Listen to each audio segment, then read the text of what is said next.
Hi, I am Shanawaz, and this is our first course in commutative algebra, and I welcome you in the first lecture of this series.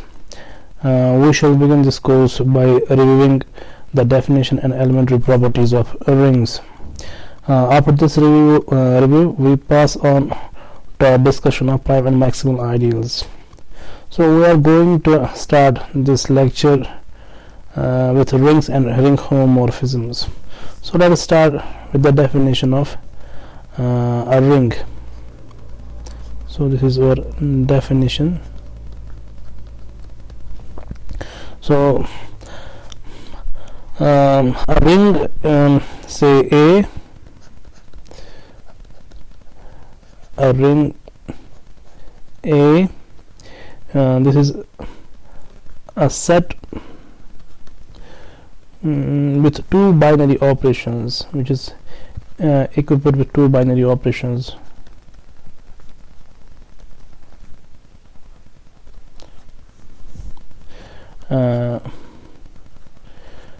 I.e. the addition and the multiplication. Addition and multiplication.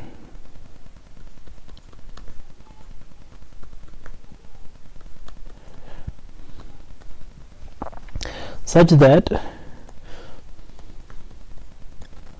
so the first condition is A, with respect to this addition operation, this must be an abelian group, is an abelian group.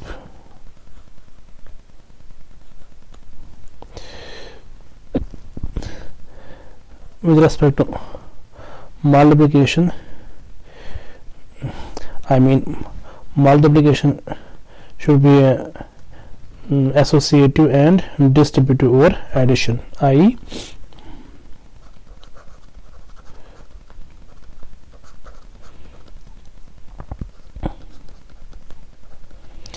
So multiplication is associative, that is x times y times z is same as xy times z. So this is true for all x, y and z in the ring A, and distribution or addition. So this multiplication is associative and is distributive, and is distributive over addition.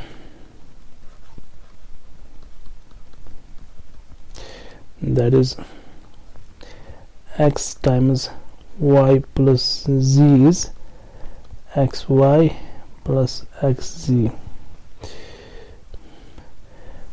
and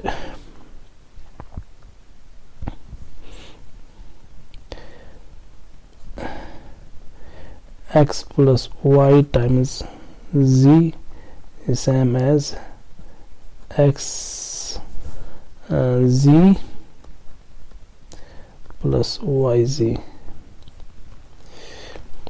Now we shall consider only rings which are commutative. I mean this is our hypothesis. Whenever we say a ring, we mean a commutative ring. So we shall consider only rings which are commutative.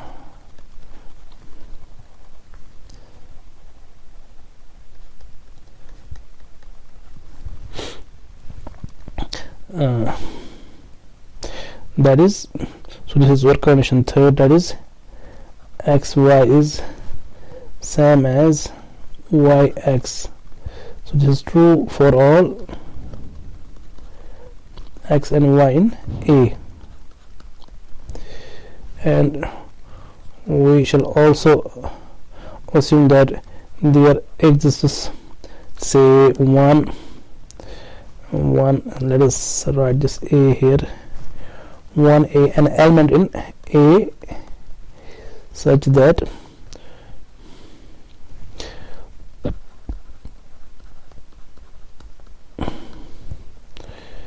x times 1a is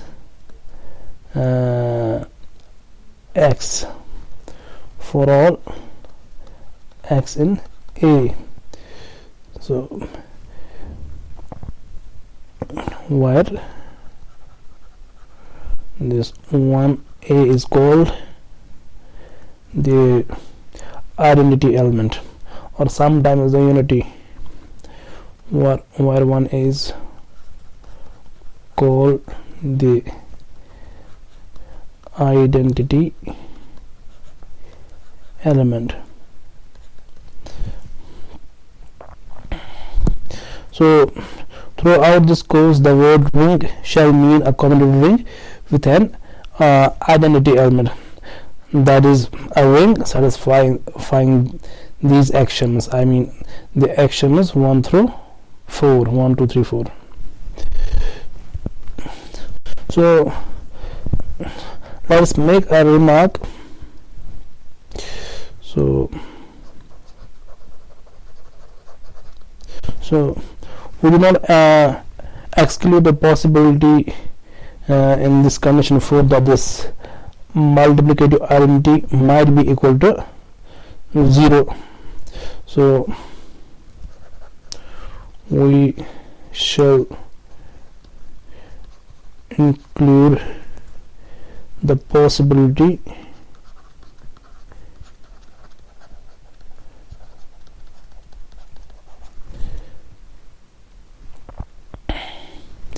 that the identity element, i.e. 1a, might be equal to 0.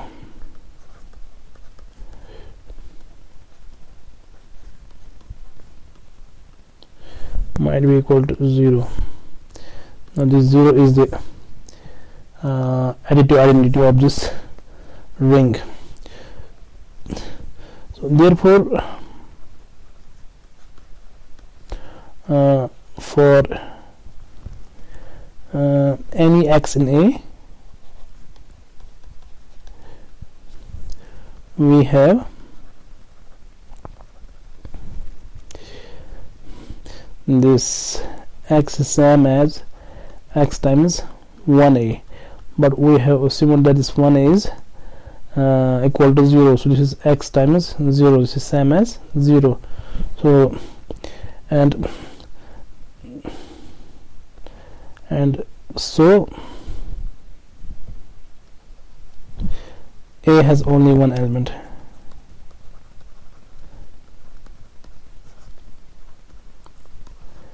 i.e. this A is just the 0 element. Now let us give some examples of rings. So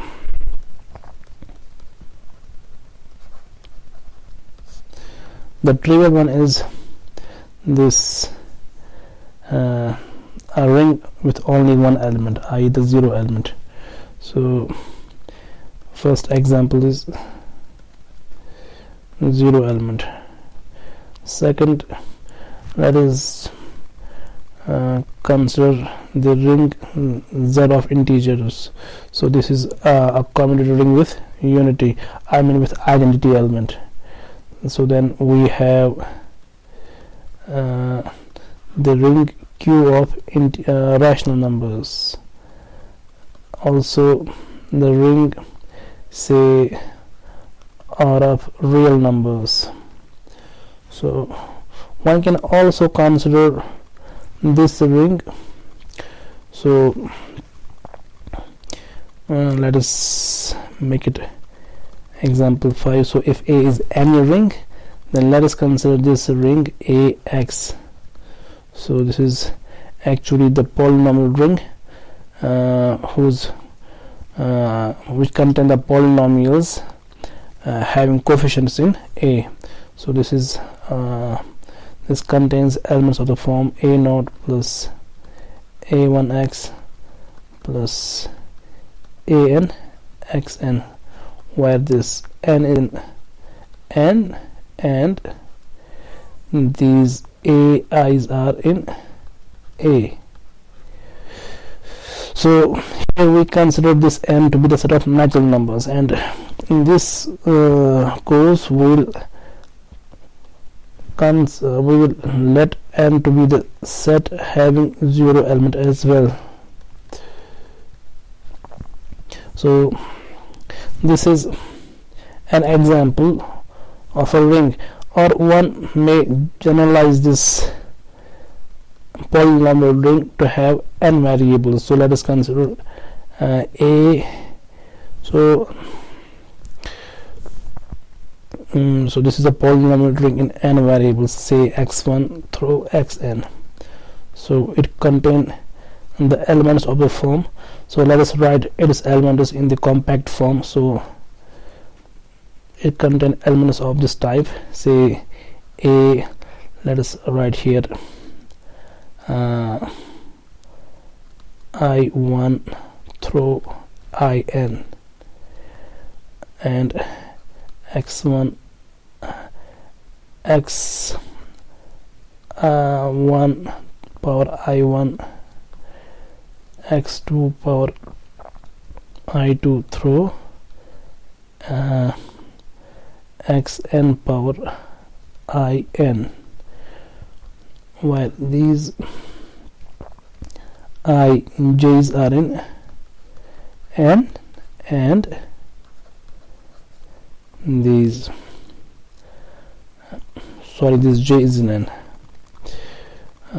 This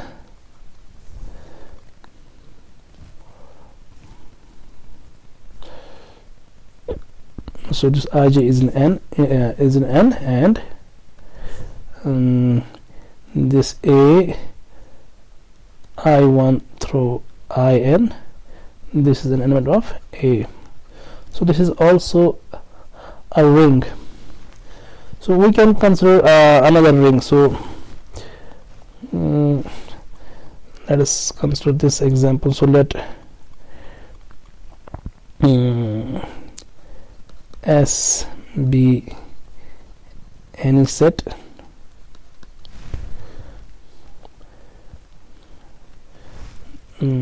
consider this set. So let us denote this set by fancy fs. So it contains the map, say f, where this f is a function from this set S to some, say, sort of real numbers. So this is again a ring with respect to the binary operation. So here we define the operation. So then this fs is a ring with respect to the operations. So here addition is defined like this. So f plus g of x is fx plus gx. This is true for all f and g in fs. So this is the point-wise addition, and f g of s of x is fx times gx. So this is the multiplication in the ring fs, and this is the usual multiplication. So one should not get confused with these two operations. So this is the multiplication which we define like this. So one should not get confused with the composition here. So this is again a ring. Now let us define a ring homomorphism. So this is our definition.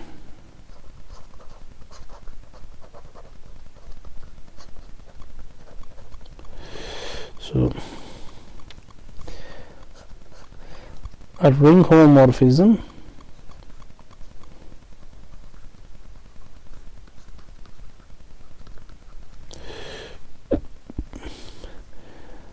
say F of a ring A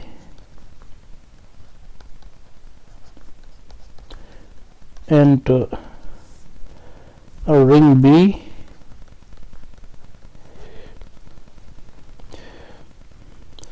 so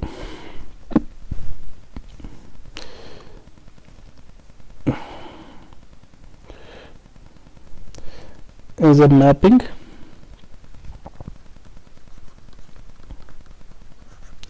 such that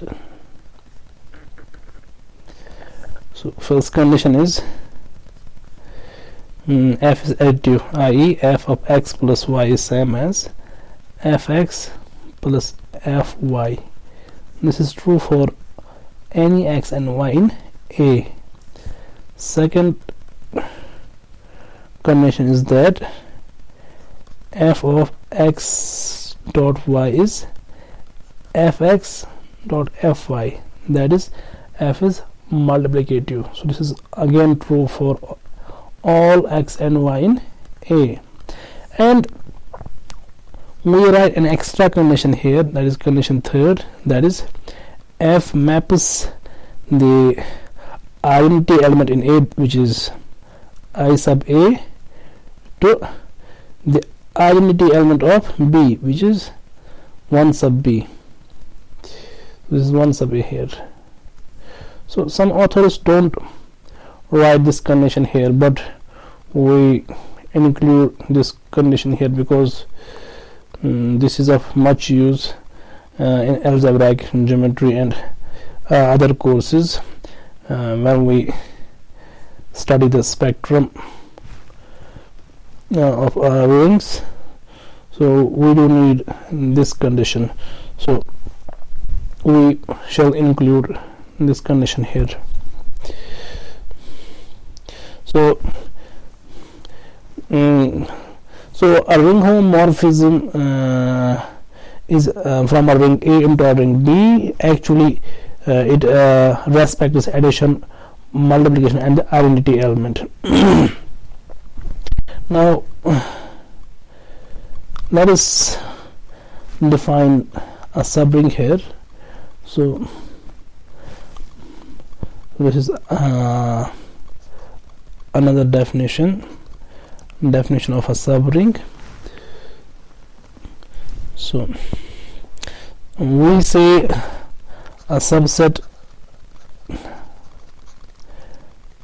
S of a ring A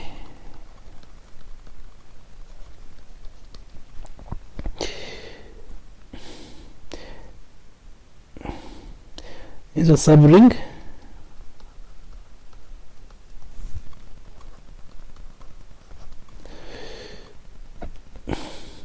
if S is closed under addition and multiplication, closed under addition and multiplication.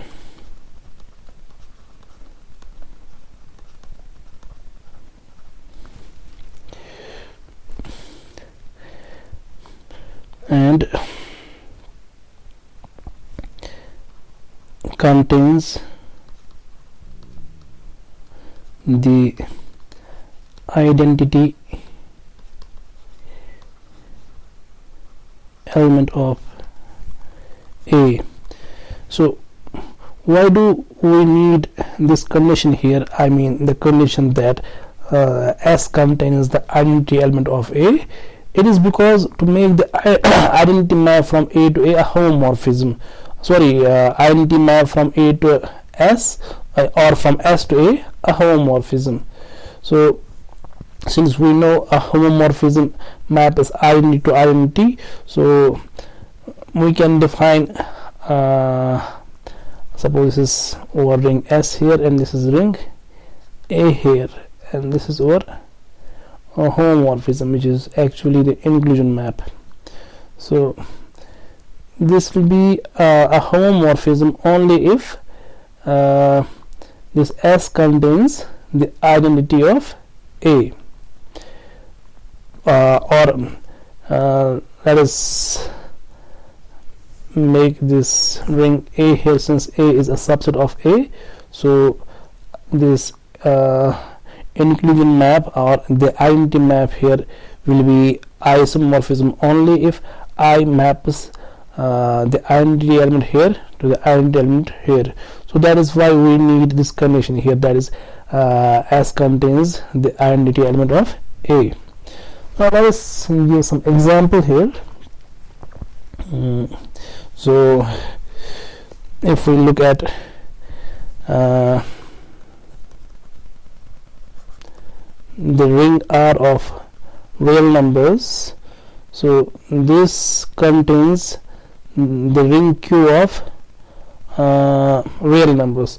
Of course Q is a subring of R, since Q is both closed both under addition and multiplication and contains the identity element.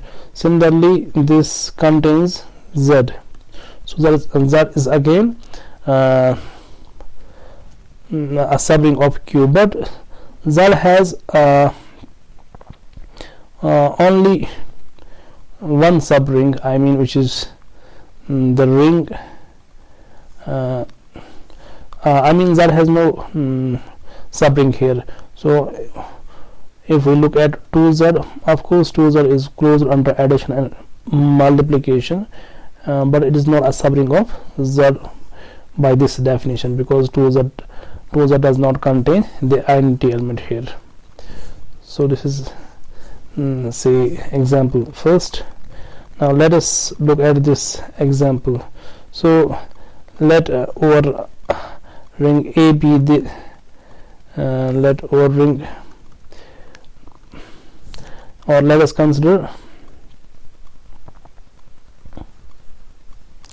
the polynomial ring.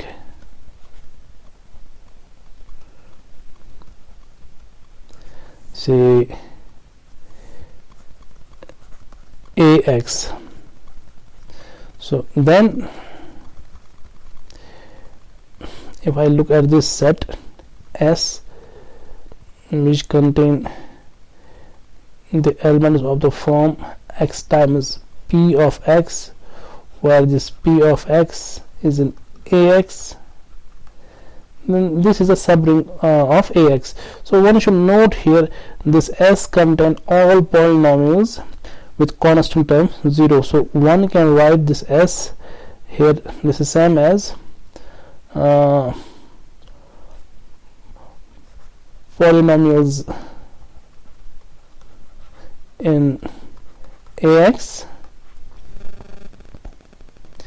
with constant term 0. So this is same as when we evaluate polynomials of AX at 0. So the evaluation map should be a 0 map, that is it consists of all polynomials of AX such that when we evaluate these polynomials at 0, we get this 0 polynomial. So this S and this set is same thing here. So obviously this is a subring of AX. Now if we look at this set here, this ring here, so let us consider the ring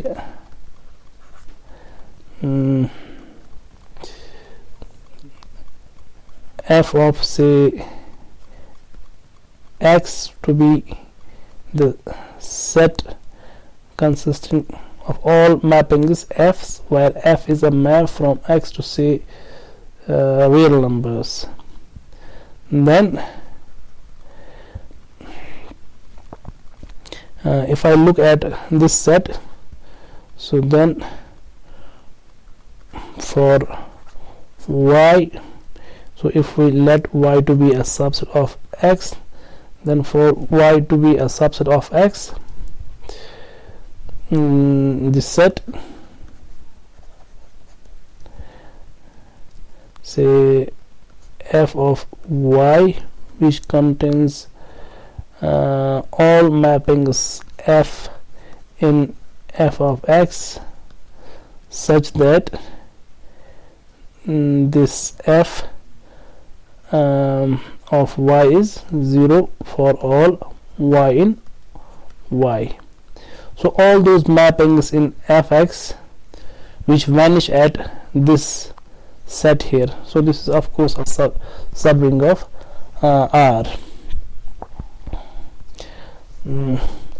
Now let us define. So one should make an observation here. So this is observation first.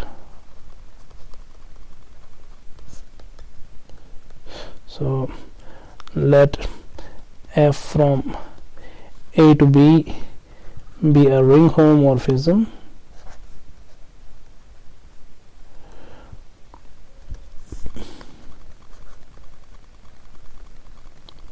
Then first, if we look at this set, so then let us denote this set by ker of f, which means the kernel of f. So it consists of all elements in A such that f sends these elements to the 0 of B. So this is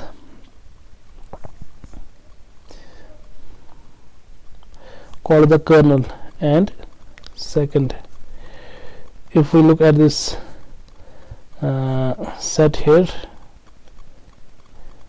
image of f, so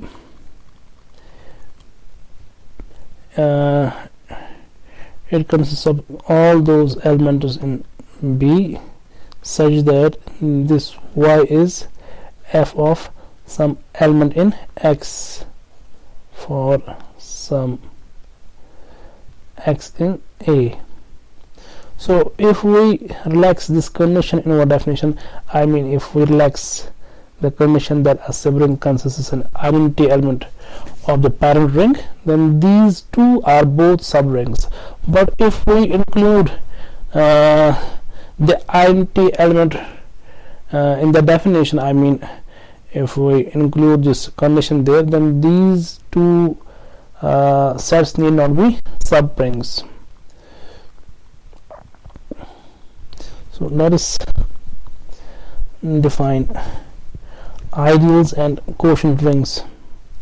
So this ideal is in some sense a generalization of subrings. So this is ideals and quotient rings.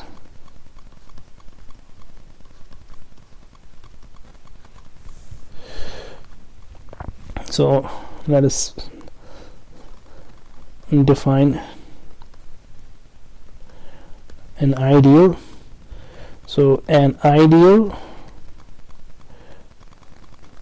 say I of a ring A. Note that by ring A we mean a commutative ring with identity element.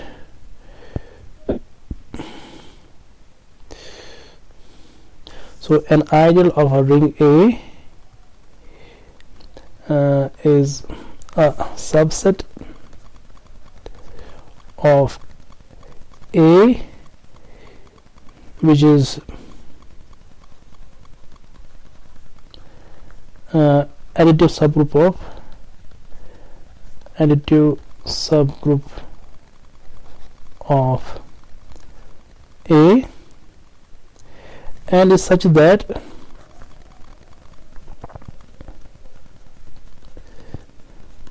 if we multiply the elements of I with the elements of A, we should get a subset. We should get a subset of I. That means for i.e. if a is in a and x is in I, then ax is in I. So if we so in this case I is called an ideal of ring A. So one should note here that in this kernel and image, their kernel is actually, now this being a subset of A, this is the ideal of A, and this being a subset of B, this is ideal in B. So one should verify these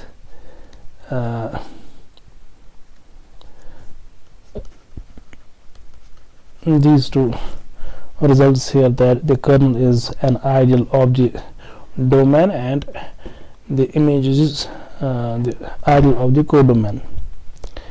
Now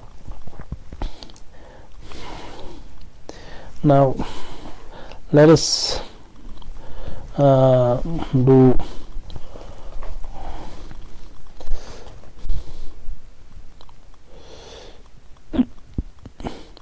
so let us do some examples here, examples of ideals.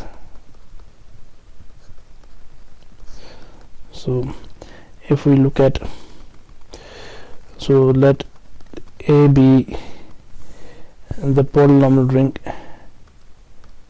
so let us consider the polynomial ring AX. Let I be the ideal generated by x squared, which means the set x squared times px, where this px, this is in AX. So one can also write this set as this is actually this set having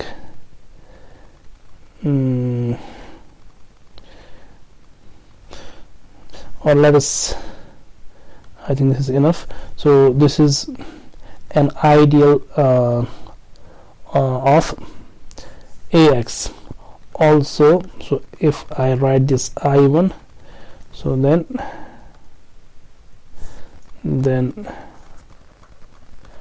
I1 is an ideal of AX. So one can give different types of examples. So we can also consider all polynomials in AX having constant term 0, so that will again be an ideal. So this is first, this is second. So let I2 be the elements of px in AX such that p of 0 is 0. So this is again an ideal of AX.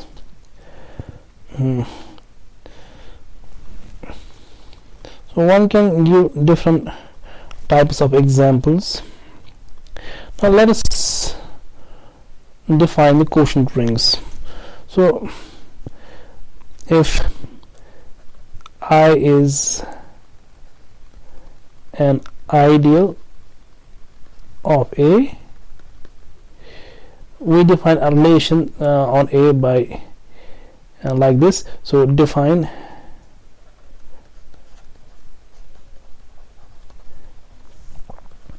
a relation, say tilde on A as, so A is related to B if and only if their difference is in I.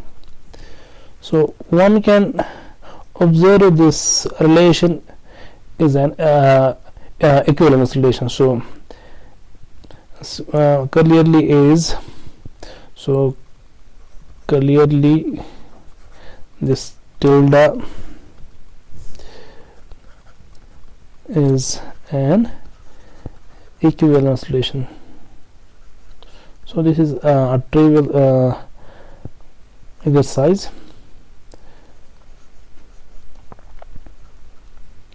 So one should verify this.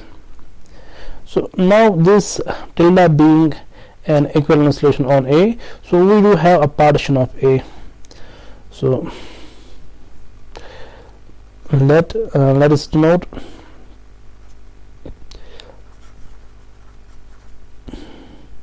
the set of equivalence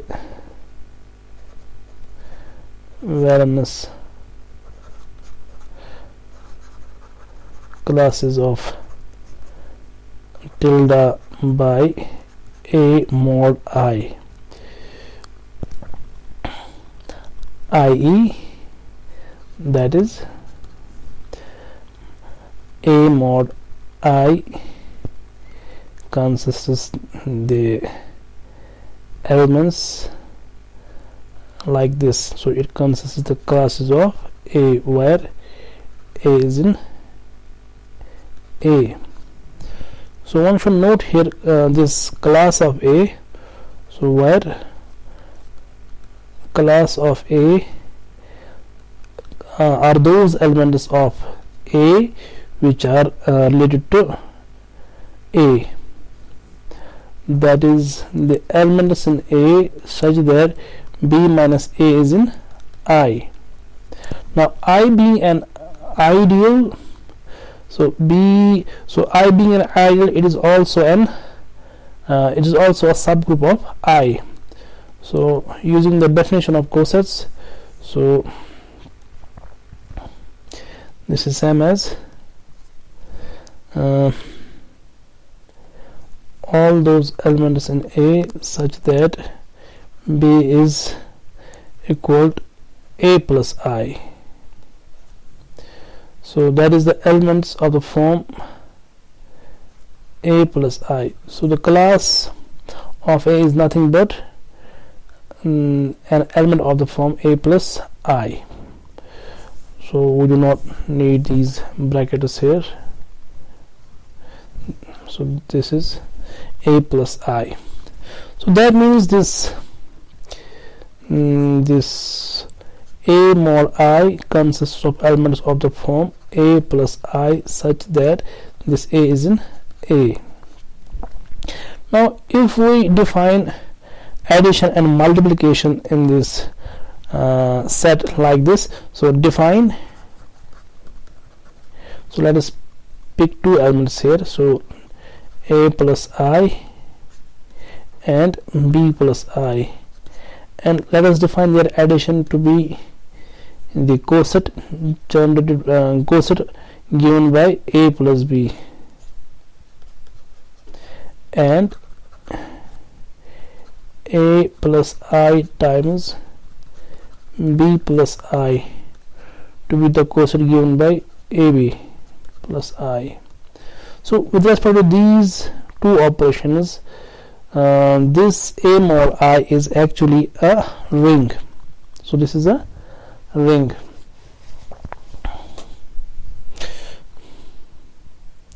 Now there is this question,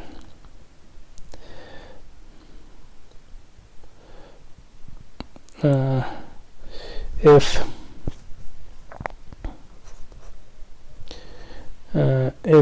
f from A to B is a ring homomorphism,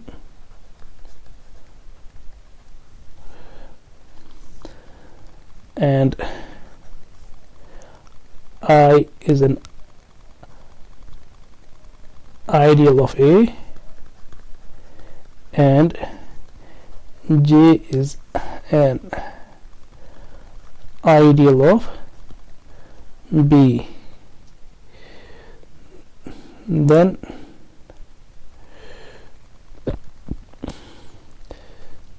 check f of I is an ideal of B. So this is first and this is second. F inverse of J is an ideal of A. That means is it true that a ring homomorphism carries out ideals to ideals, and is it true that it pulls back ideals to ideals? So we will provide answers to both questions in the next lecture.